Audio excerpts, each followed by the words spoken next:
아마 많은 분들이 제가 2009년에 대해 이야기했던 것을 들어보셨을 것입니다. 2009년은 소의 해였으며 매우 힘든 개척의 해였습니다. 저는 지금 에스겔 1장에서 나오고 있는데 이것은 하나님께서 저에게 주신 예언입니다. 2009년에는 소가 이유도 모른 채 계속해서 밭을 갈았습니다. 2010년은 독수리의 해였습니다. 그러므로 여러분은 이미 모든 씨앗을 충분히 가지고 있으며 가는 곳마다 그 씨앗을 뿌려야 합니다. 여러분의 가정에서, 식당에서, 교회에서 가는 곳마다 그 씨앗을 다시 심으십시오. 왜냐하면 여러분의 씨앗은 결코 마르지 않을 것이기 때문입니다. 저는 35년 전에 심었던 씨앗들이 결코 싹트지 않을 것처럼 보였지만 지난 한 해 동안 제가 그 씨앗을 심었던 사람들이 구원받는 것을 보았습니다. 그러므로 여러분이 하나님의 씨앗을 심으면 그것은 이 땅 위에서 영원히 사람들 주위를 맴돌 것입니다. 씨앗이 오랫동안 구름 아래에 묻혀 있을 수도 있지만 사람들의 삶에서 어떤 일들이 일어나면 그 씨앗이 살아나게 됩니다. 그러니 씨앗 뿌리기를 멈추지 마십시오. 낙심하지 말고 계속하십시오. 독수리의 해는 9월 10일에 끝날 것입니다. 저는 주님의 달력을 따르는데 유대인들이 그것을 자신들의 것이라고 주장하지만 사실은 그들의 것이 아니라 주님의 것입니다.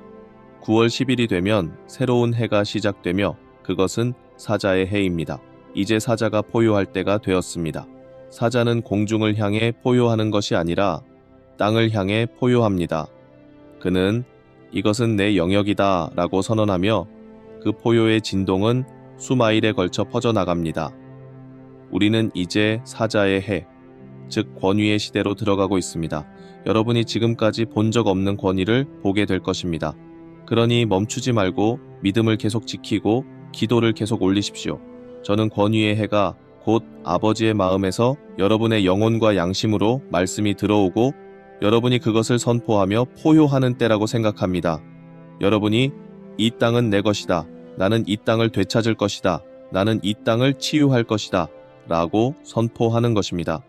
그렇다면 그 다음 해는 무엇일까요? 그것은 사람의 해입니다. 소의 본성을 지닌 사람, 독수리의 씨앗을 가진 사람, 사자의 권위를 지닌 사람이 온 땅에 그것을 전달하는 해입니다. 2009년, 2010년, 2011년, 2012년은 모두 추수를 위한 일꾼들을 모으는 시기였습니다. 우리는 지금 역사상 가장 큰 변화의 시기에 있습니다. 이스라엘도 마찬가지입니다. 그러므로 계속해서 이스라엘을 위해 기도하십시오.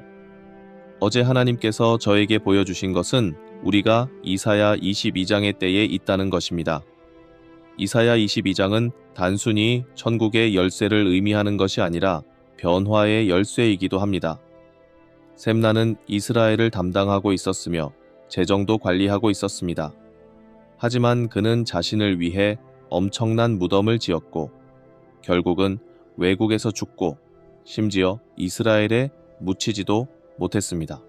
왜냐하면 그는 이스라엘을 향한 하나님의 본래 목적에 헌신하지 않았기 때문입니다. 그러나 이제 엘리야김이 등장할 것입니다. 엘리야김은 남은 자들의 아버지라는 뜻입니다. 이제 아버지들과 어머니들이 천국의 열쇠를 가지고 일어설 것입니다. 이 열쇠는 하나님의 나라를 여러분 안에서 열기 위한 것입니다. 올해는 하나님의 나라가 여러분 안에서 열리는 해입니다. 올해는 사자의 포효가 여러분 안에서 울려 퍼지며 여러분 안에 감추어져 있던 것들을 열어 하나님의 나라가 드러나도록 하는 해입니다. 이제 하나님의 권위가 나타나는 것을 보게 될 것입니다. 사자와 사자들이 이것을 이루는 방법 중 하나는 바로 아버지들과 어머니들이 일어나는 것입니다. 지금까지 주님을 영 안에서 예배했던 사람들이 있습니다. 로마서 1장 9절에서 말씀하시기를 내가 내 심령으로 하나님의 복음을 섬긴다고 하셨습니다. 이제는 머리로 하나님을 섬기려는 시도를 멈추고 우리의 양심과 영 안에서 순종해야 할 때입니다. 우리의 머리가 우리의 영에 순종하도록 해야 합니다. 이제 영으로 주님을 섬기는 사람들이 로마서 1장 11절에서 말씀하신 것처럼 전수할 수 있는 때가 되었습니다. 여러분은 이제까지 보지 못했던 강력한 전수를 경험할 준비를 하십시오. 특별히 공동체적인 전수가 일어나 여러분을 해방하고 새로운 자유와 해방 속에서 여러분이 누구인지 깨닫게 할 것입니다. 하나님의 나라는 이미 여러분 안에 있습니다. 그러나 종교적인 영과 다른 것들이 여러분을 억눌러 왔습니다. 그러나 올해는 여러분이 풀려나는 해입니다. 진정한 아버지들과 어머니들이 이제 앞으로 나올 것이며 그들의 유일한 사랑은 여러분을 해방하고 여러분이 하나님의 나라를 새로운 차원의 능력으로 보는 것입니다. 이는 가장 위대한 추수를 위한 준비입니다. 이제까지 경험해 보지 못한 완전한 변화가 다가오고 있습니다. 우리는 이런 길을 가본 적이 없지만 이제 변화가 일어날 것입니다. 그리고 우리는 이 변화를 필요로 하고 있습니다. 사실 이 변화는 이미 3년 넘게 진행되어 왔습니다. 이제 여러분 안에서 그 변화가 일어날 준비를 하십시오. 예수님께서 말씀하시기를 내가 하나님의 손가락으로 사탄을 내쫓으면 하나님의 나라가 너희에게 임한 것이라고 하셨습니다. 이제 하나님의 손가락이 여러분 안에서 역사하여 사탄을 교회에서, 여러분의 가정에서, 여러분의 도시에서, 그리고 여러분의 나라에서 쫓아낼 것입니다. 큰 비전을 가지십시오. 왜냐하면 이것은 인류 역사상 가장 큰 추수를 위한 준비이기 때문입니다. 이 추수는 10억 명이 넘는 영혼을 포함할 것입니다. 이 변화는 이사야 22장 22절과 관련이 있습니다. 이사야 22장의 핵심은 이렇습니다. 아버지 하나님께서 여러분 모두에게 끊임없이 말씀해 오셨지만 여러분은 종교적인 속박 때문에 그것을 말하는 것을 두려워했습니다. 그러나 이제 여러분이 자유롭게 될 것입니다. 여러분 안에 있는 것을 말할 준비를 하십시오. 그리고 그 권위가 나타나는 것을 보게 될 것입니다. 이번 9월에 열리는 집회에서 저는 여러분이 사자들이 포효하며 원래 여러분의 것이었던 땅을 되찾는 소리를 듣게 될 것이라고 생각합니다.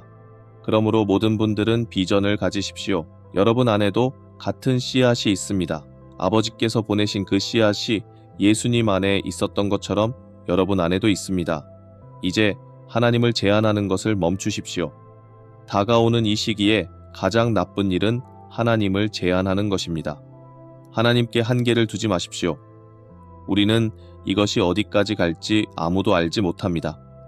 하지만 한 가지 확실한 것은 여러분이 해방될 것이며 전에 경험해 보지 못한 새로운 자유와 해방을 누리게 될 것입니다.